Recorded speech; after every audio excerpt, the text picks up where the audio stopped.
ಇವತ್ತೇನು ಇದು ದೊಡ್ಡ ಮಟ್ಟದಲ್ಲಿ ಯಾವುದೋ ಒಂದು ಪೆನ್ ಡ್ರೈವನ್ನು ಊರೂರಿನಲ್ಲಿ ಮನೆ ಗಲ್ಲಿಗಳಲ್ಲಿ 3 ದಿವಸಕ್ಕಿಂತ ಮುಂಚೆ ಸರ್ಕ್ಯುಲೇಟ್ ಆಗಿದೆ. ಕುಕೃತ್ಯ ಅಂತಕ್ಕಂಥದ್ದು ಕುತಂತ್ರದ ರಾಜಕಾರಣದಲ್ಲಿ ನಮ್ಮ ಒಂದು ಓಟವನ್ನು ತಡಿಬೇಕು ಅಂತಲೂ ಒಂದು ವಿಷಯವನ್ನು ಪ್ರಸ್ತಾಪ ಮಾಡ್ಕೊಂಡಿದ್ದಾರೆ. ಇದು ಪೆನ್ ಡ್ರೈವ್ ಈಸಿ ಅಲ್ಲ, ಪೆನ್ ಡ್ರೈವ್ ಅಲ್ಲಿ ಇರುವಂತಹ ವಿಚಾರಗಳು ಈಸಿ ಅಲ್ಲ, ಅಥವಾ ಹೊರಗಡೆ ಬರೋದು ಈಸಿ ಅಲ್ಲ ಸರ್. ಹೊರಗಡೆ ಬಂದ ಮೇಲೆ ಅವರ ಬದುಕುಗಳು, ಅವರ ಜೀವನ, ಅವರನ್ನೇ ನಂಬ್ಕೊಂಡಿರುವಂಥ ಕುಟುಂಬಗಳು ಸರ್ ಏನೇನೋ ಆಗ್ಬಿಡ್ತವೆ ಸರ್. ಆ ಹೆಣ್ಣು ಮಕ್ಕಳ ಬದುಕಿನ ಜೊತೆ ಚೆಲ್ಲಾಟ ಏನಾಡಿದ್ದಾರಲ್ಲ, ಆ ಪೆನ್ ಡ್ರೈವ್ ಮಾಡಿ ಬೀದಿಲಿ ಸರ್ಕ್ಯುಲೇಟ್ ಮಾಡಿ ಆ ಮುಖಗಳನ್ನ ಬ್ಲರ್ ಮಾಡಿದೆ ಪ್ರಾಯಶ್ಚಿತ್ತ ಅನುಭವಿಸಲೇಬೇಕಾದ ಕಾಲ ಬರುತ್ತೆ. ಅನ್ಯಾಯ ಮಾಡಿದಂಥವ್ರಿಗೆ ಯಾರೇ ದೊಡ್ಡವರಿರಲಿ ಅವರಿಗೆ ಏನು ಕಾನೂನಿನ ವ್ಯಾಪ್ತಿಯೊಳಗೆ ಕ್ರಮ ತೆಗೆದುಕೋಬೇಕಾಗಿದೆ. ಅದರ ಪರವಾಗಿ ನಮ್ಮ ಹೋರಾಟ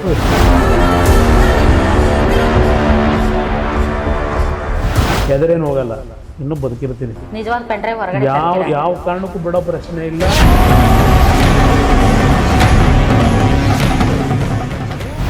ಈಗ ನಾವು ಲೋಕಸಭಾ ಚುನಾವಣೆ ನಡೀತಾ ಇರೋದ್ರಿಂದ ಸರ್, ನಾವು ರಾಜ್ಯದ ವಿಚಾರಗಳು, ಅಭಿವೃದ್ಧಿಯ ವಿಚಾರಗಳು, ಸಮಸ್ಯೆಗಳು, ಲೋಕಸಭಾ ಕ್ಷೇತ್ರಗಳಲ್ಲಿ ಎಲ್ಲಿ ಫೈಟ್ ಇದೆ, ಎಲ್ಲಿ ಫೈಟ್ ಇಲ್ಲ, ಏನಾಗುತ್ತೆ, ಏನು, ಈ ರಾಜಕೀಯ ವಿಚಾರಗಳನ್ನು ಮಾತಾಡಬೇಕಾಗಿತ್ತು. ಆದರೆ ಕಳೆದ ಒಂದು ವಾರದಿಂದ ಸರ್ ನೀವು ಹೋದಲ್ಲಿ ಬಂದಲ್ಲಿ ತಮಗೆ ಎದುರಾಗ್ತಿರುವಂಥ ಪ್ರಶ್ನೆಗಳೇ ಬೇರೆ ಸರ್. ಆ ಪ್ರಶ್ನೆಗಳನ್ನು ಕೇಳಿ ನಿಮಗೆ ಮುಜುಗರವನ್ನು ವ್ಯಕ್ತಪಡಿಸಬೇಕು, ಅಥವಾ ಆ ಪ್ರಶ್ನೆಗಳನ್ನು ಕೇಳಿ ತಮ್ಮ ಹತ್ರ ಕ್ಲಾರಿಟಿ ತಗೊಳ್ಬೇಕು ಅನ್ನುವಂತಹ ಗೊಂದಲದಲ್ಲಿ ನಾನು ಇದ್ದೀನಿ sir. I am sorry to say this sir. Because ತಮ್ಮನ್ನು ಬಲ್ಲವರು, ತಮ್ಮ ಪಕ್ಷವನ್ನು ಬಲ್ಲವರು, ಪ್ರತಿಯೊಂದು ಹಳ್ಳಿ ಕುಗ್ರಾಮಗಳಲ್ಲಿ ತಮ್ಮ ಪಕ್ಷದ ಕಾರ್ಯಕರ್ತರಿದ್ದಾರೆ ಸರ್.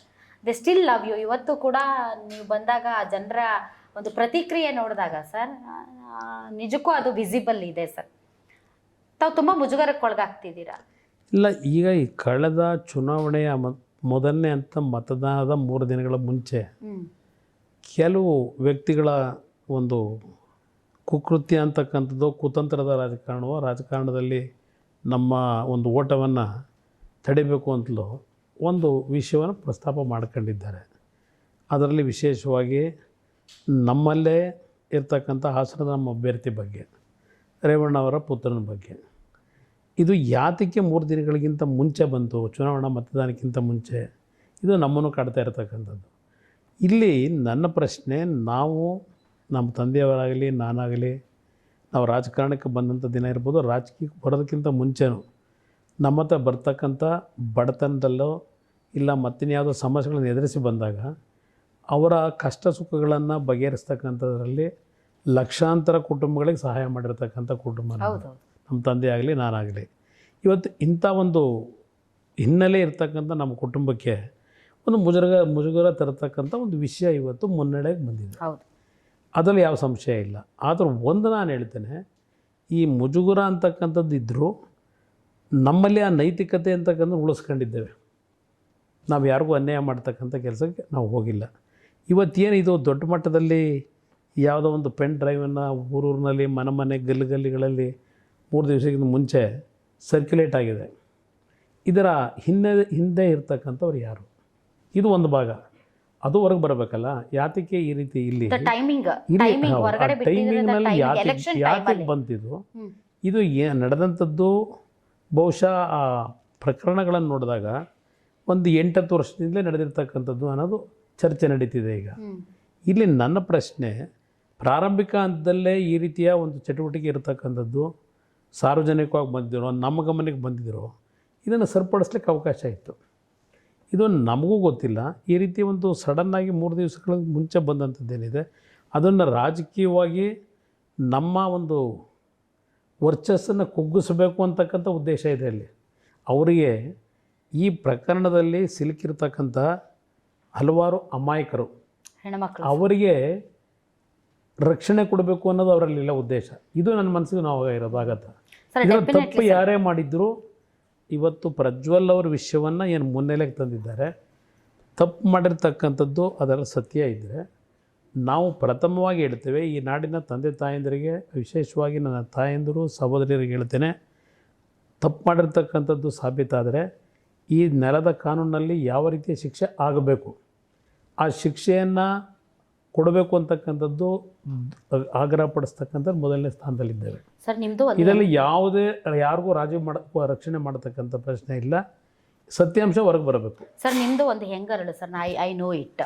ಈಗ ಈ ಒಂದು ಪ್ರಕರಣದಲ್ಲಿ ಸರ್ ವಿಕ್ಟಿಮ್ಸ್ ಯಾರು ಅಂದರೆ ಹೆಣ್ಮಕ್ಳು ಸರ್. ಈಗ ಈ ಪೆನ್ ಡ್ರೈವ್ಗಳು ಓಡಾಡೋದ್ರಿಂದ ಸರ್ ಮತ್ತೆ ವಿಕ್ಟಿಮ್ಗಳಾಗಿ ಜೀವನ ಬರ್ಬಾದಾಗಿ ಅವರಿಗೆ ಏನು ಜೀವನದಲ್ಲಿ ಮುಂದೆ ಹೋಗೋಕ್ಕೂ ಕೂಡ ಅವಕಾಶ ಇಲ್ಲದೆ ಇರೋ ರೀತಿ ಸಮಾಜ ಅವರನ್ನು ನೋಡೋ ದೃಷ್ಟಿ ಇದೆಯಲ್ಲ ಸರ್, ಅದರಿಂದ ಅವ್ರು ತಪ್ಪಿಸ್ಕೊಳ್ಳೋಕೆ ಸಾಧ್ಯನೇ ಇಲ್ಲ. ಅಲ್ಲೂ ಕೂಡ ಹೆಣ್ಮಕ್ಳೇ ಮತ್ತೆ ವಿಕ್ಟಿಮ್ಗಳಾಗ್ತಾರೆ ಸರ್. ಇದು ಪೆನ್ ಡ್ರೈವ್ ಈಸಿ ಅಲ್ಲ, ಪೆನ್ ಡ್ರೈವಲ್ಲಿ ಇರುವಂತಹ ವಿಚಾರಗಳು ಈಸಿ ಅಲ್ಲ, ಅಥವಾ ಹೊರಗಡೆ ಬರೋದು ಈಸಿ ಅಲ್ಲ ಸರ್. ಹೊರಗಡೆ ಬಂದ ಮೇಲೆ ಅವರ ಬದುಕುಗಳು, ಅವ್ರ ಜೀವನ, ಅವರನ್ನೇ ನಂಬ್ಕೊಂಡಿರುವಂಥ ಕುಟುಂಬಗಳು ಸರ್ ಏನೇನೋ ಆಗ್ಬಿಡ್ತವೆ ಸರ್. ಸೊ ಅದನ್ನು ಕೂಡ ನಾವು ಯೋಚನೆ ಮಾಡಬೇಕಾಗುತ್ತೆ. ಬಟ್ ಒಂದಂತೂ ಸತ್ಯ ಸರ್, ನೀವು ಈ ವಿಚಾರದಲ್ಲಿ ಯಾರ ಪರನೂ ಇಲ್ಲ, ಹೌದಾ? ಯಾವ ಕಾರಣಕ್ಕೂ ಇಲ್ಲ, ಮತ್ತು ಯಾವ ಕಾರಣಕ್ಕೂ ಇಲ್ಲ. ನಾನು ಯಾರ ಪರ ಇದ್ದೇನೆ ಅಂದರೆ ಇದರಲ್ಲಿ ನೊಂದಿತರೇನಿದ್ದಾರೆ ಹೆಣ್ಣು ಮಕ್ಕಳು, ಇದನ್ನು ಇವತ್ತು ನಾನು ಆ ಮಹಾನುಭಾವರುಗಳು ಈ ವಿಶ್ವವನ್ನು ಏನು 3 ದಿವಸಗಳ ಹಿಂದೆ ಆ ಮುಖಗಳನ್ನು ತೋರಿಸಿದ್ದಾರಲ್ಲ, ಕರೆಕ್ಟ್ ಸರ್. ಅದು ಬಹುಶಃ ಅವರಿಗೆ ಬುದ್ಧಿ ಕೊಟ್ಟು ದೇವರು ಅವ್ರ ಮುಖಗಳನ್ನಾದ್ರೂ ಬ್ಲರ್ ಆದರೂ ಮಾಡಿ ಅದೇನು ಬೇಕು ಮಾಡಿದರೆ ನಂದು ನಿಜ ಸರ್, ಅದು ನಾನು ಮೆಚ್ಕೋತಿದ್ದೆ. ಹೌದು ಸರ್. ಆದರೆ ಆ ಮುಖಗಳನ್ನು ತೋರಿಸಿ ಅವ್ರ ಬದುಕನ್ನು ಹಾಳು ಮಾಡಿದ್ದಾರೆ. ಇಲ್ಲಿ ಪ್ರಜ್ವಲ್ದು ಸತ್ಯಾಸತ್ಯತೆ ಬಂದ ಮೇಲೆ ಅವನಿಗೇನು ಅವ್ನು ಮಾಡಿರ್ತಕ್ಕಂಥದ್ದು ಸತ್ಯವೇ ಆಗಿದ್ದರೆ ಯಾವ ಕ್ರಮದಾಗಬೇಕು ಆಗಲೇಬೇಕು ಅಂತಕ್ಕಂಥದ್ದು ಹೇಳೋನು ನಾನು, ವಹಿಸ್ಕೊಳ್ಳೋ ಪ್ರಶ್ನೆ ಇಲ್ಲ. ಆದರೆ ನನ್ನ ಕನ್ಸರ್ನ್ ಇರ್ತಕ್ಕಂಥದ್ದು ಇಂಥ ಒಂದು ಪ್ರಕರಣವನ್ನು ಯಾವ ವ್ಯಕ್ತಿಗಳು ಮಾಡಿದ್ದಾರೆ ಅವರ ಆ ಕೃತ್ಯ ಇದಕ್ಕಿಂತಲೂ ದೊಡ್ಡ ಅಪರಾಧ ಇದೆ, ಇದಕ್ಕಿಂತಲೂ ಅಪರಾಧ ಇದೆ. ಆ ಕುಟುಂಬಗಳ ಪರಿಸ್ಥಿತಿ ಏನಾಗಬೇಕು, ಆ ಹೆಣ್ಣುಮಗಳ ಪರಿಸ್ಥಿತಿ ಒಂದೇ ಅಲ್ಲ, ಆ ಕುಟುಂಬದಲ್ಲಿ ಇರ್ತಕ್ಕಂಥವ್ರ ನೆಂಟರಿಸ್ಟ್ರು ಇಲ್ಲ ಅವ್ರ ಮದುವೆ ಆಗಿರ್ತಕ್ಕಂಥವ್ರು ಆ ಮಕ್ಕಳು ಅವ್ರ ಪರಿಸ್ಥಿತಿ ಏನಾಗಬೇಕು, ಇದು ನನ್ನ ಕನ್ಸರ್ನ್. ಇಲ್ಲಿ ಅನ್ಯಾಯ ಆಗಿರ್ತಕ್ಕಂಥದ್ದು ಆ ಮಕ್ಕಳಿಗೆ. ಪಾಪ ಇವತ್ತು ಕಾಂಗ್ರೆಸ್ ನಾಯಕರು ನನ್ನ ಮನೆ ಹತ್ರಲ್ಲೂ ಧರಣಿ ಮಾಡಿದ್ದಾರೆ ಅಂತ ಅವ್ರ ಟಿ ವಿಲಿ ಬರ್ತಾ ಇತ್ತು.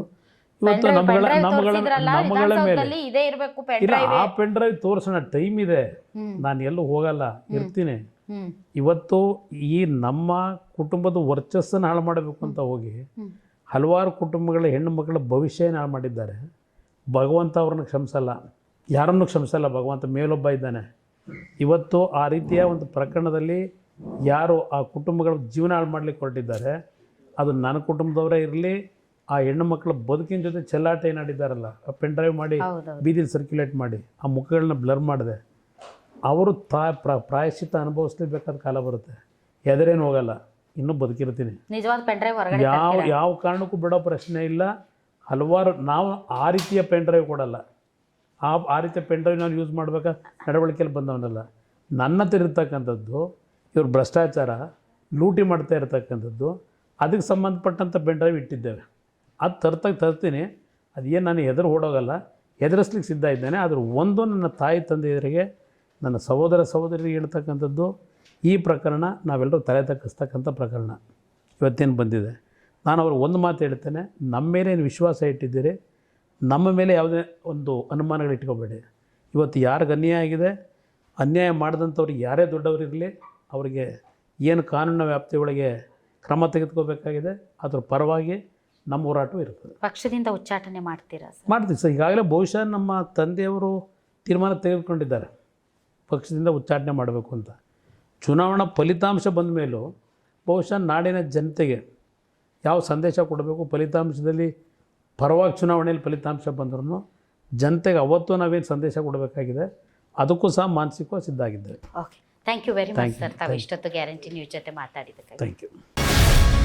ಗ್ಯಾರಂಟಿ ನ್ಯೂಸ್, ಸುದ್ದಿ ಖಚಿತ, ನ್ಯಾಯ ನಿಶ್ಚಿತ.